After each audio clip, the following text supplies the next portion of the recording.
Many of you will, no doubt, remember Lindsay Shepherd. She was the teaching assistant in the Department of Communications at Wilfrid Laurier University, who was subjected to a 3-member panel of inquiry after she showed a video taken from Canadian public television of me debating the compelled speech legislation introduced in Federal Bill C-16. She showed my discussion with Nicholas Matt, who held the opposite position. Here is part of the discussion in question. What do we do? The 3-member panel included Professors Nathan Rambukkana, her supervisor, Herbert Pimlott, in charge of the master's program, and Adria Joel, manager of gendered violence and sexual assault prevention. Shepherd taped the meeting and released it publicly, producing what I think was the biggest scandal that ever enveloped a Canadian university, and certainly the only one in living memory that became news internationally. The thing is, can you shield people from those ideas? Am I supposed to comfort them and make sure that they are insulated away from this? Like, is that what the point of this is? Because to me, that is so against what a university is about. So against it. I was not taking sides. I was presenting both arguments. Okay. So the thing is about this is, if you're presenting something like this, you have to think about the kind of teaching climate that you're creating. And this is actually, these arguments are counter to the Canadian Human Rights Code. Ever since, and I know that you talked about C-16, ever since this passed, it is discriminatory to be targeting someone due to their gender identity or gender expression. So bringing something like that up in class, not critically, and I understand that you're trying to It was critical. No. I introduced it critically. How so? Like I said, it was in the spirit of debate. Okay, in the spirit of the debate is slightly different than being like, okay, this is like a problematic idea that we want to unpack. But that's taking sides.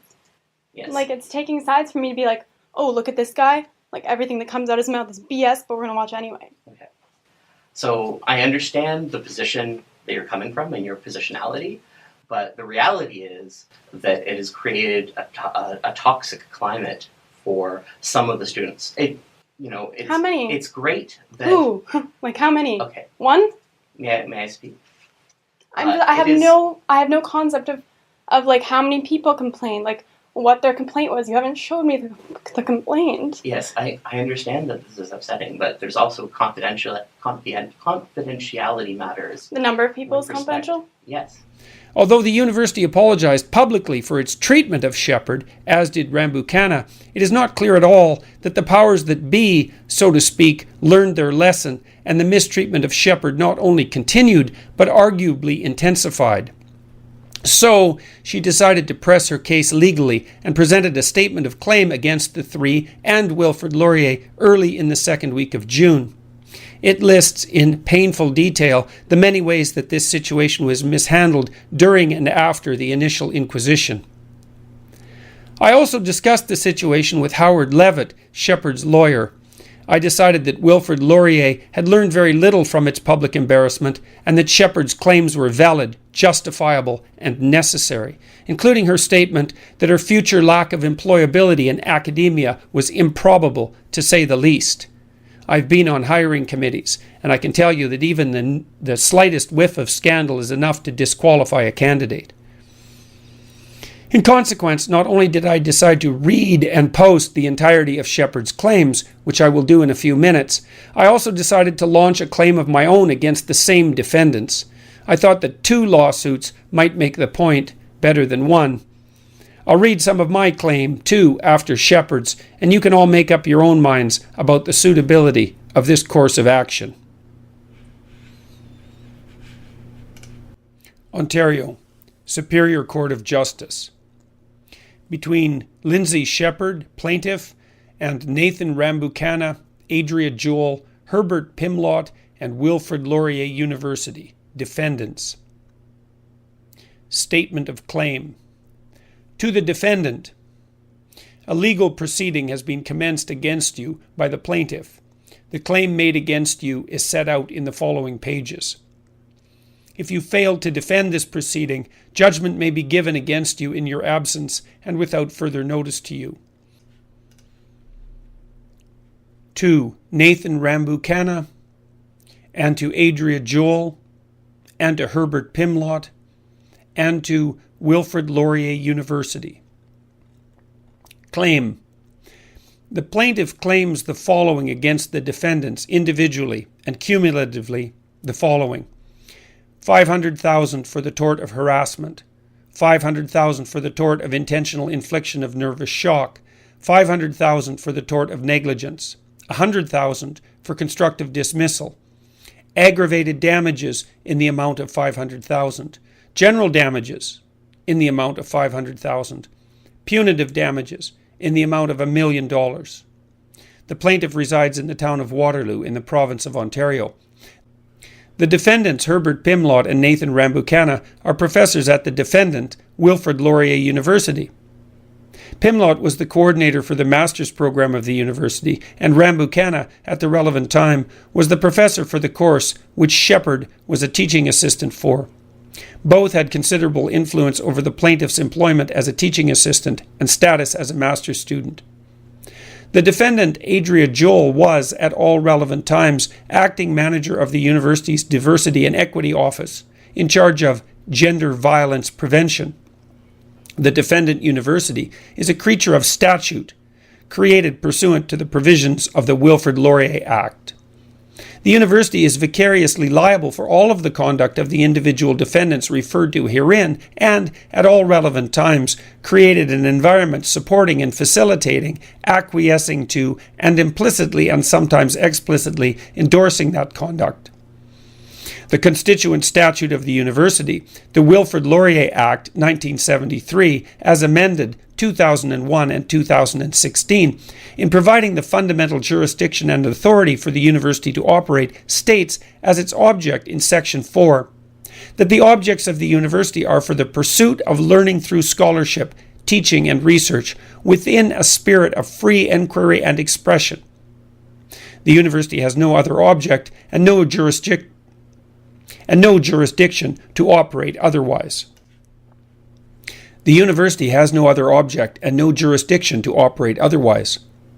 Pursuant to Section 5, Powers of the University, the Act further states that the university has all powers necessary and incidental to the satisfaction and furtherance of its objects as a university.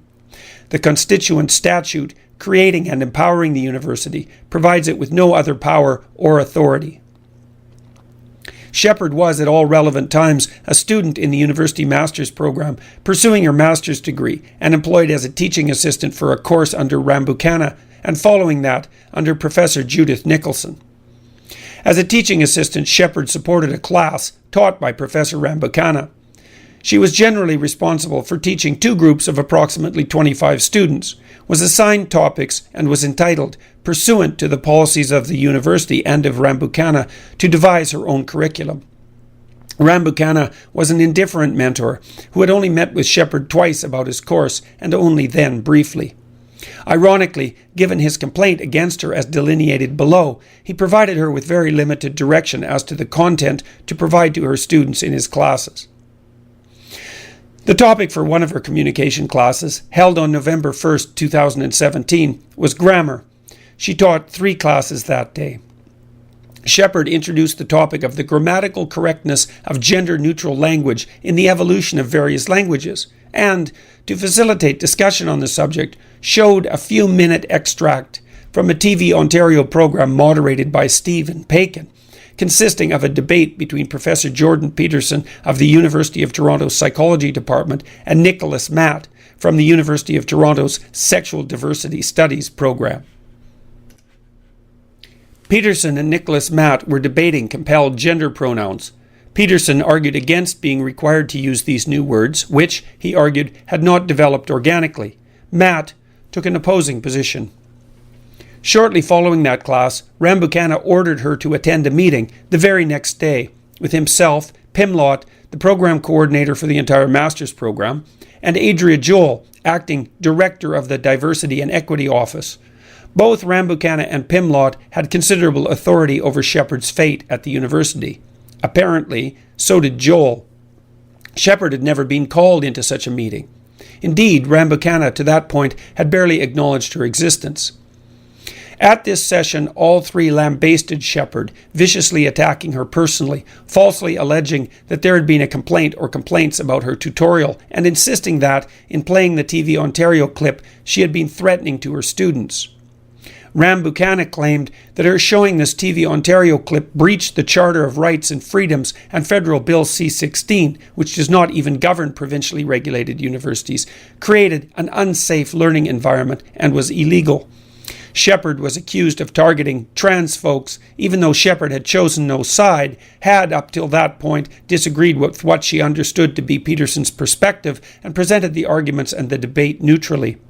Rambucana attacked and slandered Peterson, claiming that he was part of the alt-right, and that playing a clip of Peterson without first providing any previous context to the students was like neutrally playing a speech by Adolf Hitler. Shepherd argued that doing as he asked would be taking sides, and that was not her role. She was then further rebuked for taking that position. At various points during that almost hour-long vicious and abusive attack, Shepherd was reduced to tears. Ironically, rather than being a present-day personification of Adolf Hitler, as Rambucana implied, Jordan Peterson has spent decades educating his students about the evils of the Holocaust and, specifically as part of his psychological teachings, has studied and taught how individuals degenerate ethically to the point where they take part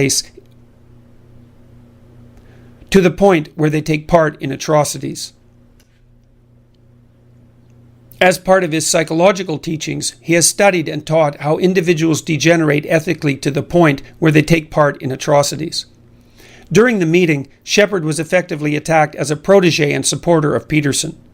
Pimlott continued to libel Peterson, explaining that people like him live in a fantasy world of false conspiracy, and accusing Shepherd of being an agent of those ideas because she had neutrally shown this video with its opposing viewpoints.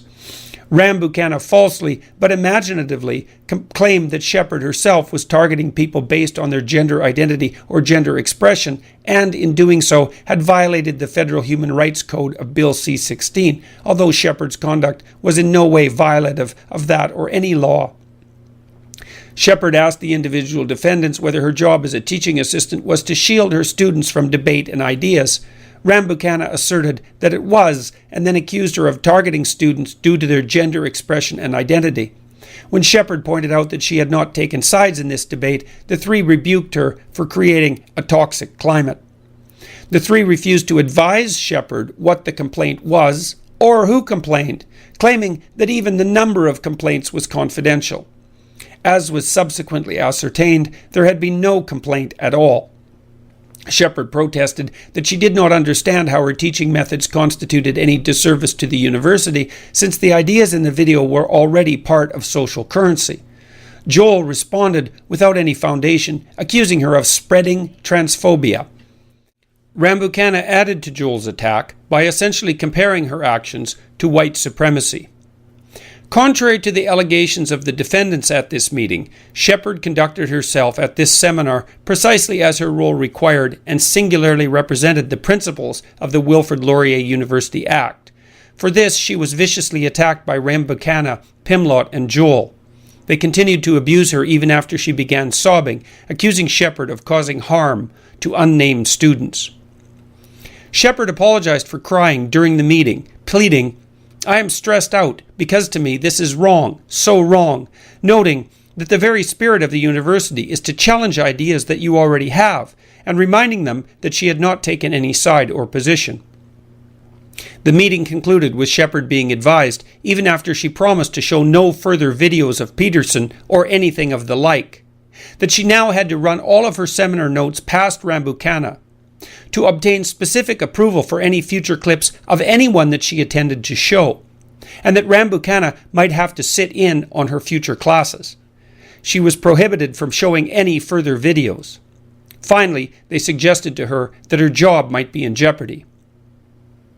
The conduct of the defendants was objectively outrageous and flagrant. They had reckless disregard for the fact that the foreseeable consequences of their conduct would cause Shepherd to suffer emotional stress, which it did. There are various policies of the university which constitute a contract between the university and its members, including Shepherd. Article 1.01 of the Procedures Relating to the Prevention of Harassment and Discrimination, Policy 6.1 of the University, notes that informal resolution possibilities, as well as emotional, academic, and departmental supports, will be explored. None of this occurred. It also noted in Article 1.02 of the Procedures Relating to the Prevention of Harassment and Discrimination, Policy 6.1, that if the concern falls outside of this policy's jurisdiction, or could be more appropriately dealt with elsewhere, the individual will be referred to the appropriate office. That also did not occur. Under Article 3.02 of Policy 6.1, the Office of Dispute Resolution and Support will determine whether a complaint may go forward. Article 3.04 states that the office is available to provide guidance on the preparation of a complaint or a response to a complaint. That guidance was not provided to Shepherd. Article 5.01 of Policy 6.1 states that an investigation may be required when other efforts to resolve the complaint have not been successful or are not appropriate. In the complaint by Jackson, referred to below, no other efforts to resolve the complaint were considered before proceeding to the formal investigation of Shepherd. Article 8.03 of Policy 6.1 states that Wilfrid Laurier University's Prevention of Discrimination and Harassment policy is not intended to inhibit academic freedom. It was used by Rambukkana, Joel, and Pimlott for precisely that purpose. Article 8.05 notes that the university may take disciplinary action against those who make allegations of harassment or discrimination which are reckless, malicious, or not in good faith. Although Pimlott, Rambukkana, and Joel had acted recklessly, maliciously, and in bad faith, and it was ultimately determined by the university that this meeting never should have occurred, no action has been taken by the university against them, and Shepherd was provided no protection from their predations.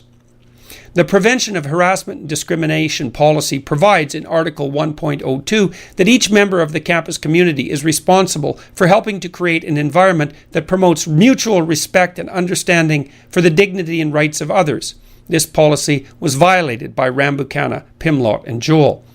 The Prevention of Harassment and Discrimination policy defines workplace harassment in Article 2.04 as engaging in a course of vexatious comment or conduct against a worker in the workplace that is known or ought reasonably to be known to be unwelcome, or workplace harassment. This provision, too, was violated by Rambukkana, Pimlott, and Joel.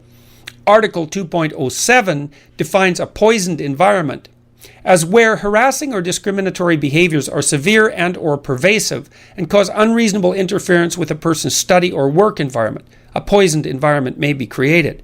A poisoned work or learning environment is one that is intimidating, hostile, and or offensive. A poisoned environment can arise even from a single incident. It may be created by the comments or actions of any person, regardless of his or her status. Rambukkana, Pimlott, and Joel created a poisoned work environment for Shepherd and thereby breached the university's contractual obligations to Shepherd.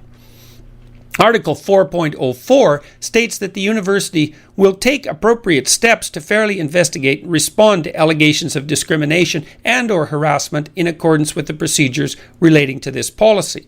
No such steps were taken. Instead, Shepherd was wrongly attacked by the members of the administration until public and alumni outcry forced the university to retreat from its position. Following this meeting being publicized, McClatchy, president of the university, was interviewed on The Agenda by Steve Paikin, the same show from which the clip of the debate between Dr. Peterson and Matt was taken. She was repeatedly asked by Paikin whether Shepherd had done anything wrong by showing this clip from his earlier show. McClatchy effectively defended the conduct of Rambukkana, Joel, and Pimlott. She refused to acknowledge that Shepherd had not acted improperly, despite Paikin's continuing to press her on this. Shepherd had the foresight to tape her inquisition when it began, and after outrage from the public and alumni erupted, the president of the university, Deborah McClatchy, and Rambukkana issued apologies. In Rambukkana's forced apology, he continued to lie, still insisting that there had been a complaint, and that he had been doing his duty by addressing it. It was only when public and alumni outrage grew that McClatchy was ultimately forced to admit that what happened to Ms. Shepherd in the meeting was shameful and that the material she showed was entirely appropriate. That was a quote. This was only after an investigator found that there never had been any complaint, formal or informal, and that Rambukkana, Pimlott's, and Joel's statements to the contrary were false and deceitful. The university admitted in this statement from its president that this meeting never should have happened at all.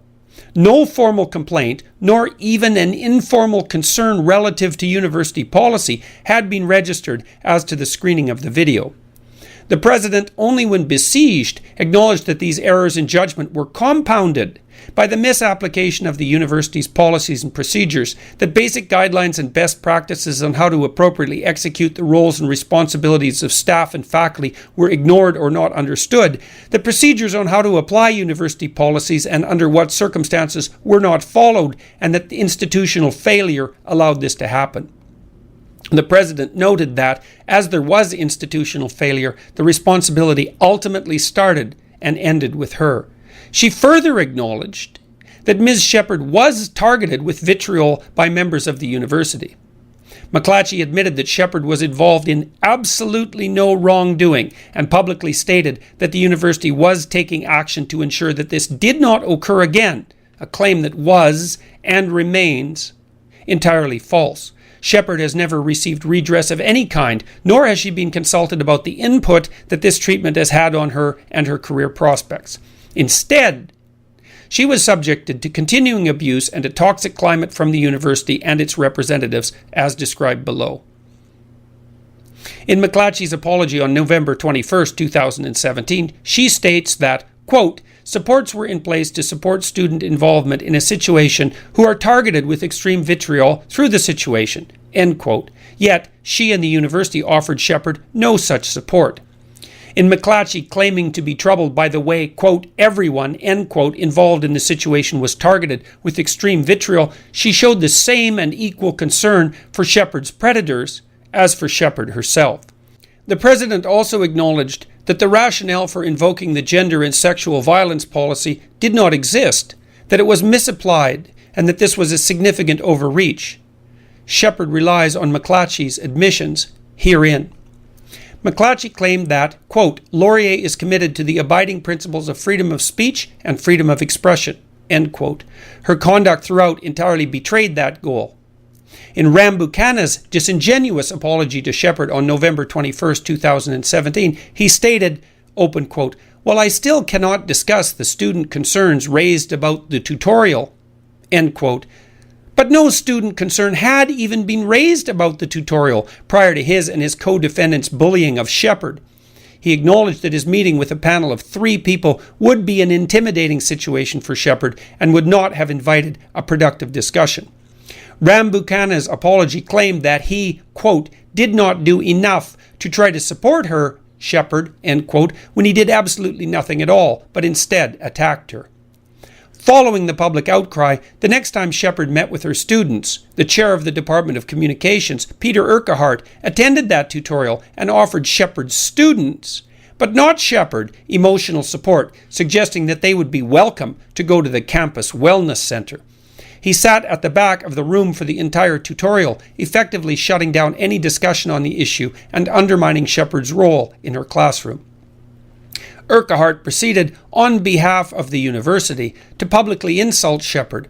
When asked by email by Maclean's magazine why he appeared in her class on that day, he responded, quote, I assume she recorded it. Why not ask her for the recording? End quote. He then sent Maclean's a second email.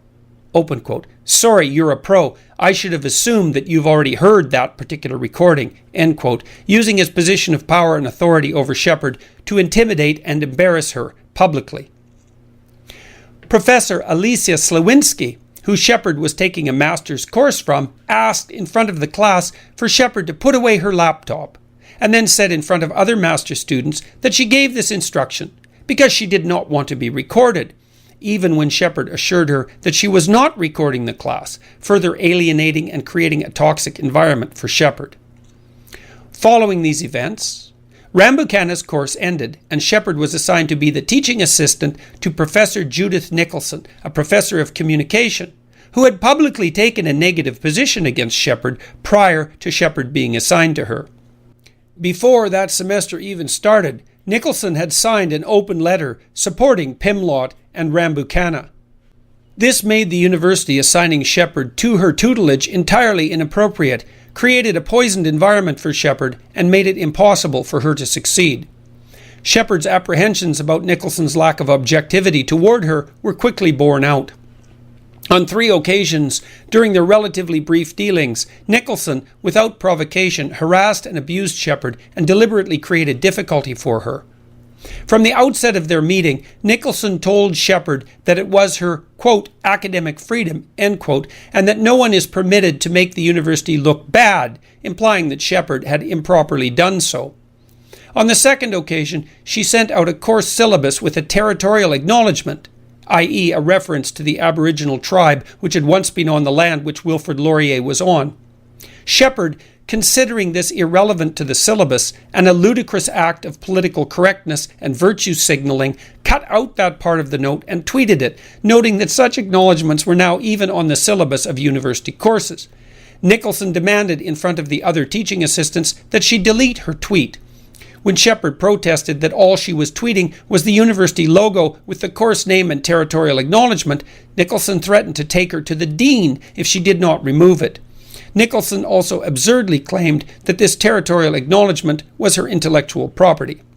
She proceeded to complain to the dean about Shepherd's tweet in an attempt to further endanger Shepherd's position in the university. The dean informed Nicholson that the acknowledgement was not her intellectual property, and called an urgent meeting with the 2 departments which Shepherd was associated with, the Communication Studies and the Cultural Analysis and Social Theory departments, at least in part, to discuss these issues. It was clear that if Shepherd had tweeted positively about the land acknowledgement, she would not have been in difficulty with Nicholson. The third occasion was in March 2018, when Shepherd needed to reschedule her last class of the year and utilized polling software with a link to available alternate days for her class to fill out their available alternate dates. When Shepherd found times that all of her students were available to meet, she emailed Nicholson to seek her approval for the new dates. Nicholson reprimanded her, copying 2 deans, claiming falsely that Shepherd had moved these classes without Nicholson's consent in advance, even though the letter was just such a request, and the request on its face was premised on Nicholson's consent. When Shepherd advised Nicholson that she never had any intention of changing the date without Nicholson's approval, which was why her letter explicitly requested that approval, Nicholson cancelled Shepherd's tutorial entirely. This was despite the fact that alternate dates were available for Shepherd and her students to attend.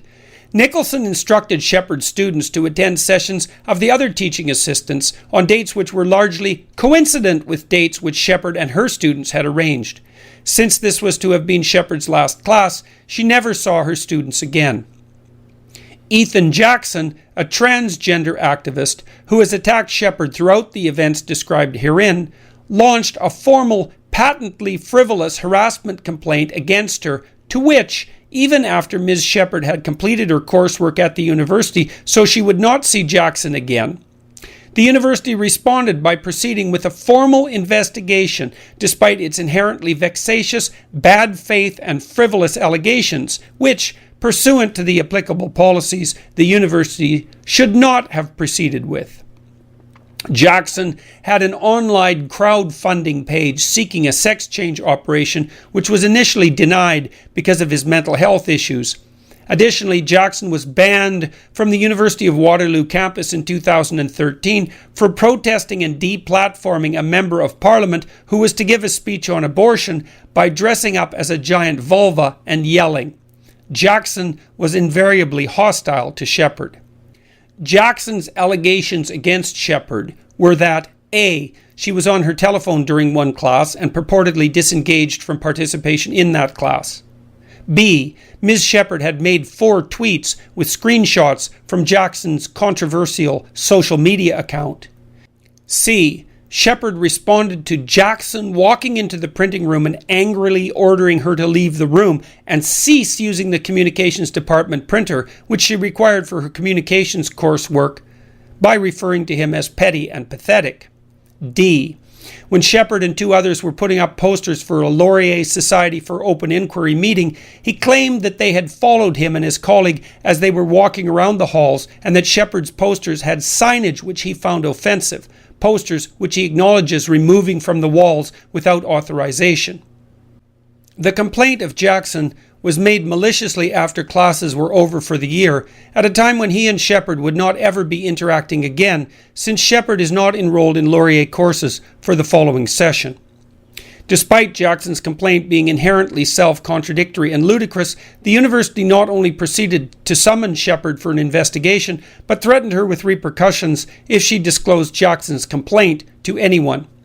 The attacks on Shepherd have rendered her unemployable in academia, resulting in her abandoning her previous ambitions of obtaining her PhD or even teaching at a university as a master's graduate. Shepherd has suffered nervous shock as a result of the conduct of the defendants, which was the foreseeable and intended result. In the alternative, it was the reasonably foreseeable outcome of their conduct, and the defendants were negligent in their treatment of her. So that's Shepherd's claim. As I said, after I reviewed this and talked in detail to Shepherd's lawyer, I concluded that Wilfrid Laurier had not learned what needed to be learned and launched a claim of my own this week. It reads in part: the plaintiff, that's me, claims against the defendants Nathan Rambukkana, Herbert Pimlott, Adria Joel, and Wilfrid Laurier University the following: $500,000 for defamation, $500,000 for injurious falsehood, $500,000 in punitive damages, prejudgment and post-judgment interest in accordance with the Courts of Justice Act, costs on a substantial indemnity basis, and such further and other relief as counsel may advise and this honourable court may deem just. The plaintiff's claim against Rambukkana, Pimlott, Joel, and the university. Defamatory statements on YouTube. On or about November 2nd, 2017, Rambukkana ordered his then teaching assistant, Lindsay Shepherd, to attend what turned out to be a disciplinary meeting with himself, Pimlott, and Joel to discuss her having shown an extract from a TV Ontario program to her students. The TV Ontario program, moderated by Steve Paikin, consisted of a debate between Peterson and Nicholas Matt. At the meeting on or about November 2nd, 2017, Rambukkana, Pimlott, and Joel each made numerous defamatory statements about Peterson, all of which the others endorsed, both expressly and implied. The meeting's content has since been posted online on the video sharing website YouTube and is available on the internet, where it is open to the public and easily accessible by anyone who wishes to view its content. I'm skipping a bit here. At the meeting on or about November 2nd, 2017, Rambukkana, Pimlott, and Joel falsely and maliciously made numerous defamatory statements about Peterson, including, but not limited to, the following. Defamatory statements made by Rambukkana. A. Peterson identified student protesters by posting their social media accounts for the purpose of other people bullying and threatening them online. B. Peterson is basically debating whether or not a trans student should have rights. C. Peterson's position would be the equivalent of debating whether or not a student of color should have rights or should be allowed to be married, contrary to the Charter of Rights and Freedoms. D. Peterson has engaged in the targeting of trans students, giving out their personal information for the purpose of having them attacked, harassed, so that death threats will find them. This is something that Peterson has done to his own students. Peterson has done to other students. E. Playing a speech by Peterson is basically like playing a speech by Hitler. F. Peterson's opinion is, like alt-right opinion, white supremacist opinion, anti-trans opinion, anti-gay opinion, anti-woman, misogynist opinion. G. Peterson's view is whether trans people are people or not. Defamatory statements made by Pimlott. Peterson is academically suspect, to say the least. He does not have the substantial academic evidence to be a credible person. B. Peterson's positions don't have credible evidence, just like Charles Murray with his race claims of white superiority. C. Peterson brings hatred and targets groups. D. Peterson exhibits charlatanism. E. Peterson has nothing really that is credible in terms of research. Defamatory statements made by Joel. A. Peterson's position is causing harm to trans students by framing their identity as invalid or their pronouns as invalid, contrary to the Ontario Human Rights Code. B. Peterson is spreading transphobia. Now I'm skipping ahead a bit again. The said words, in their natural and ordinary meaning, and the connotation of the comments, obvious to any reader, were meant and were understood to mean that Peterson is comparable to Adolf Hitler, the greatest despot in world history. deliberately spreads hatred both generally and in particular to students, is a member of the alt-right, is unfit to be a professor, breaches the code of ethics of his profession and university, is a white supremacist, has and expresses opinions which are uninformed and uneducated, is sexist, is misogynist, is racist, is homophobic, is transphobic, is a deplorable person, is incompetent, is a reprobate, lacks integrity, lacks the appropriate ethics to be a psychologist and professor, is a bully and abusive towards students, wants to deprive minorities of any rights, organizes attacks, even death threats on students, breaches Canadian law, dehumanizes certain of his students, and lacks credibility and credentials. The statements made by Rambukkana, Pimlott, and Joel infer all of the above, including, but not limited to, that Peterson is unsavory, sexist, misogynist, dangerous, racist, homophobic, transphobic, analogous to Adolf Hitler, and incompetent in his profession as an author, teacher, and professor, and were false, and specifically designed to impugn his reputation. These defamatory statements were malicious and designed specifically to damage his personal and professional character as a professor, author, lecturer, and public intellectual. Well, you get the picture. That's the end of that. I'm hoping that the combination of the two lawsuits will be enough to convince careless university professors and administrators blinded by their own ideology to be much more circumspect in their actions and their words. We'll see how that plays out.